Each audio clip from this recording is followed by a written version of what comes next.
Diktuk Masoret HaMikra, Parashat Beresheet 9.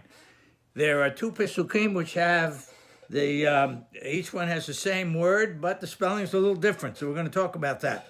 First, Perek Bet, Pasuk Zayin, where it indicates Vayitzer Hashem Elokim et Adam, and the spelling is Vav Yod Yod Sadi Resh.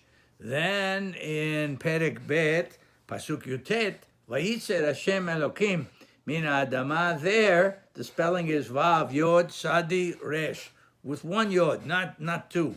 What's the difference? The Beresheet first points out with the spelling Vav Yod Yod Sadi Resh in Pasuk Zayin Perek Bet Vayitzer. He says Me'ape'alim shepe shelahem Yod mebinyan kal. He says these are verbs that the pe'apoal, the first letter in the shoresh, the first letter in the root of the word is the word yatzar. The first letter is a yod. So the two yods, one is for the shoresh. The first one actually is to indicate the third person. God is, in other words, it's like he formed, God formed. So the yod is for the third person.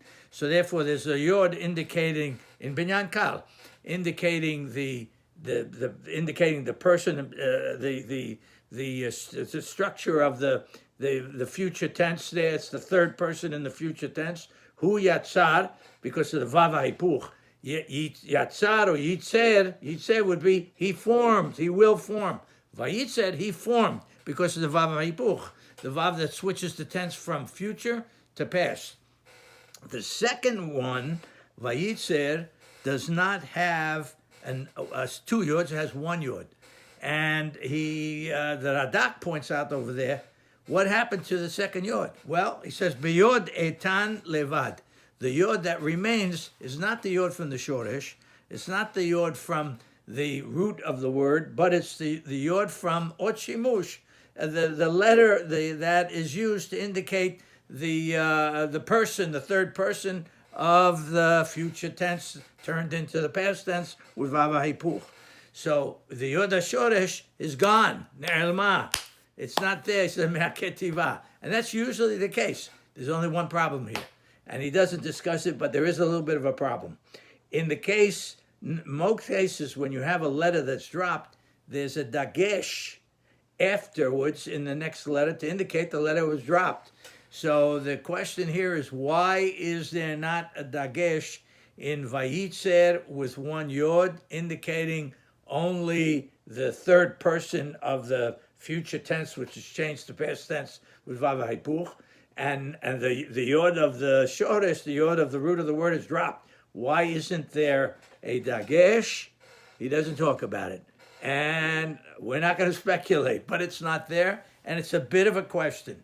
Nonetheless, the words are the same. In one case, both yods are present. The first, which is ot shimush, a letter that indicates the third person of the future tense. The second one, that letter remains, but that the letter of the root of the word, which is the second yod in the full Vayitzer with two yods, that's dropped. And Beresheet doesn't talk about that one. He only talks about the first, why with the two yods. The first ot shimush, the second for ot shoresh, and the Radak talks about the fact that the one that's not present, that's omitted in Vayitzer with one yod, is the one that is ot shimush, to indicate the third person. And the one that's dropped is the ot shoresh, and of course there is no dagesh there.